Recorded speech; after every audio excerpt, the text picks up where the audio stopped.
अखाड़ा में आपका एक बार फिर स्वागत है। संसद सुरक्षा चूक की इनसाइड स्टोरी पर आज अखाड़ा में फोकस बना हुआ है। इस वक्त बड़ी खबर आ रही है। संसद की सुरक्षा में चूक मामले में गिरफ्तार 4 आरोपियों को अब से थोड़ी ही देर में दिल्ली की पटियाला हाउस कोर्ट में पेश किया जाएगा। दिल्ली पुलिस संसद में हंगामा करने वाले आरोपियों को पटियाला हाउस कोर्ट के एडिशनल सेशन जज हरदीप कौर की कोर्ट में पेश करेगी। इससे पहले रात भर आरोपियों से पूछताछ हुई है। गिरफ्तार चारों आरोपियों ने पूछताछ में कई बड़े पर्दाफाश भी किए हैं। दावा यह किया जा रहा है कि संसद की कार्यवाही में वो किसानों के मुद्दे, बेरोजगारी के मुद्दे, मणिपुर के मुद्दे पर सरकार का ध्यान आकर्षित करना चाहते थे।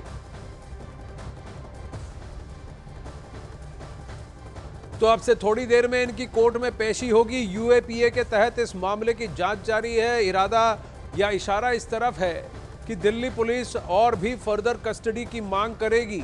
पटियाला हाउस कोर्ट में इनकी कस्टडी मिलने के आसार ज्यादा हैं, लेकिन कहीं ना कहीं वो सारे मुद्दे जो विपक्ष द्वारा उठाए गए और कहीं ना कहीं अर्बन नक्सली ग्रुप्स के द्वारा उठाए जा रहे हैं, फार लेफ्ट, अल्ट्रा लेफ्ट जिसे कहा जाता है, उन ग्रुप्स के द्वारा उठाए गए हैं, उन्हीं को ये उजागर करना चाहते थे। लेकिन पढ़े लिखे लोग हैं, इन्होंने ब्रिटिश साम्राज्य के खिलाफ भगत सिंह द्वारा छेड़ी गई जो जंग थी, उसी को एक स्वतंत्र सरकार, चुनी हुई सरकार के आगे, और वो भी जो हमारे लोकतंत्र का मंदिर है प्रियंका, वहां पर इस तरीके का अटैक करने का क्यों इरादा किया, इस पर क्या बड़े सारे खुलासे हुए। ये लोग किसके मोटिवेशन से ये काम कर रहे थे? क्या कोई बड़ा सूत्रधार है इनके पीछे प्रियंका? देखिए, बिल्कुल जिस तरीके से लगातार अभी पूछताछ चलती आ रही है उनसे, तो ये मालूम चला है कि ये प्लान यकायक नहीं बना है। 1.5 साल पहले इन तमाम लोगों की मुलाकात होती है, अलग अलग राज्य के तमाम लोग हैं।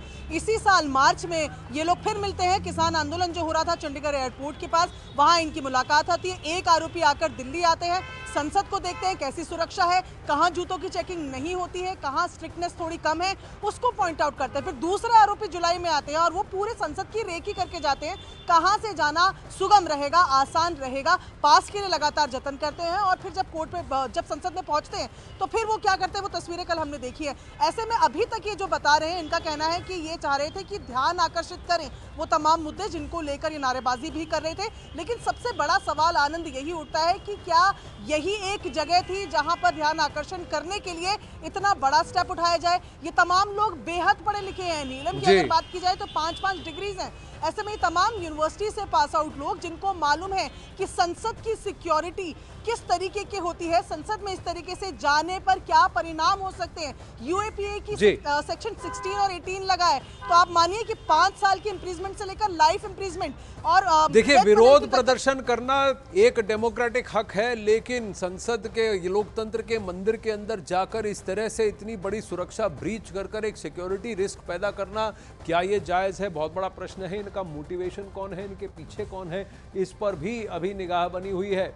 वहीं आरोपी विक्रम उर्फ विक्की के गुरुग्राम के जिस घर में बाकी आरोपी रुके थे, उस घर के अंदर की तस्वीरें अब सामने आई हैं। अखाड़ा में आपको दिखाते हैं तस्वीरें। विक्रम ने ही आरोपियों के ठहरने की व्यवस्था की थी।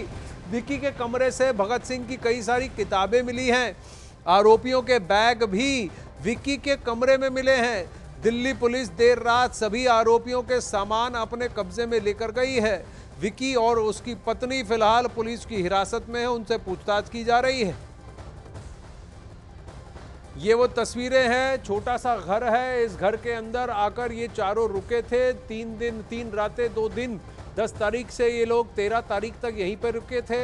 वहाँ कई सारे देवी देवताओं की तस्वीरें हैं, देवी देवताओं की तस्वीरें हैं, लेकिन कहीं ना कहीं भगत सिंह से इंस्पायर्ड ऐसा लग रहा है। बहुत सारी किताबें हैं। मैं आपको एक चीज़ बताना चाहूँगा कि ये जो फार राइट यानी फार लेफ्ट ग्रुप्स हैं, अल्ट्रा लेफ्ट, अर्बन नक्सली ग्रुप जिन्हें कहा जाता है, इन्होंने भगत सिंह को एक कम्युनिस्ट ठहराया है, लेफ्टिस्ट ठहराकर भगत सिंह के नाम पर अपना आंदोलन, अपना पॉलिटिकल वार्ताएं करते हैं, नैरेटिव करते हैं। लेकिन भगत सिंह हमेशा आर्य समाजी थे। वो सभी तरह की किताबें पढ़ते थे। उनके पास भगवत गीता भी थी, कार्ल मार्क्स भी था, और उनके पास वीर सावरकर की भी किताब थी। लेकिन भगत सिंह को एक हार्ड लेफ्ट कम्युनिस्ट करके घोषणा कर क्या इस तरह से इनका दिमाग इनको बरगलाया गया है, ये भी अब इन्वेस्टिगेशन का विषय है। और अगर ऐसा हुआ है तो मैसूरू में जहां पर ये मिले थे, उस संगठन को, उस मीटिंग को किसने आयोजित किया था? कौन इसके पीछे इसका सूत्रधार है, किसका दिमाग यहां चल रहा है, ये बहुत बड़ा प्रश्न है। क्योंकि क्या इन लोगों को बहला फुसलाकर गलत बातें सिखाकर ये करने के लिए उकसाया गया, ये बहुत बड़ा प्रश्न है। फिर भी अगर आप में बुद्धि है तो क्या आप लोकतंत्र के मंदिर के अंदर जाकर घुसकर इस तरीके का दुष्प्रचार करेंगे, ये बहुत बड़ा प्रॉब्लम, दुष्कर्म करेंगे, ये भी बहुत बड़ा प्रश्न उठता है। वहीं दिल्ली पुलिस टेरर एंगल से पूरे मामले की जांच में जुटी हुई है। यूएपीए के तहत इसकी जांच हो रही है। हालांकि जितने भी गिरफ्तार हुए हैं उनका ये कहना है कि उन्हें किसी को चोट पहुंचाने का उनका इरादा नहीं था, अटेंशन ग्रैब करने के लिए उन्होंने ये किया। धारा यूएपीए की धारा 16 और 18 के तहत यह मामला दर्ज किया गया है। यूएपीए की धारा 16 में आतंकी घटना के लिए जिम्मेदार लोगों के लिए उम्र कैद तक की सजा का प्रावधान है, जबकि धारा 18 के तहत आतंकी घटना के षड्यंत्र को परिभाषित किया गया है। इसके तहत भी उम्र कैद की सजा का प्रावधान है, लेकिन कम से कम 10 साल तक के लिए, क्योंकि इन्होंने पार्लियामेंट की सिक्योरिटी को ब्रीच किया और एक सिक्योरिटी सिचुएशन क्रिएट किया, तो कम से कम 10 साल के लिए ये सभी आरोपी अंदर भी जा सकते हैं। चारों आरोपियों पर यूएपीए के तहत एफआईआर दर्ज हुआ है। ऐसे में इनकी मुश्किलें कितनी बढ़ गई हैं, आइए आपको ये भी बताते हैं और समझाते हैं कि यूएपीए लगने से इन आरोपियों को कौन कौन सी परेशानियों से अब झेलना पड़ेगा और क्यों इनका लीगल डिफेंस अब बहुत मुश्किल हो जाएगा। यूएपीए के तहत आरोपियों को 30 दिन तक पुलिस हिरासत में रखा जा सकता है और इनसे प्रश्न पूछे जा सकते हैं, जबकि दूसरी धाराओं में महज 15 दिनों की पुलिस कस्टडी होती है। यही नहीं, आरोपियों की न्यायिक हिरासत भी 90 दिनों तक ही हो सकती है, जो कि बाकी धाराओं में अधिकतम 60 दिनों तक होती है। आरोपियों की सबसे बड़ी मुश्किल यह होगी कि उन्हें अग्रिम जमानत नहीं मिलेगी और अगर आरोपी दोषी पाए जाते हैं तो उन्हें यूएपीए के तहत 7 साल से आजीवन कारावास तक की सजा हो सकती है। इसके अलावा आरोपियों की संपत्ति भी जब्त की जा सकती है।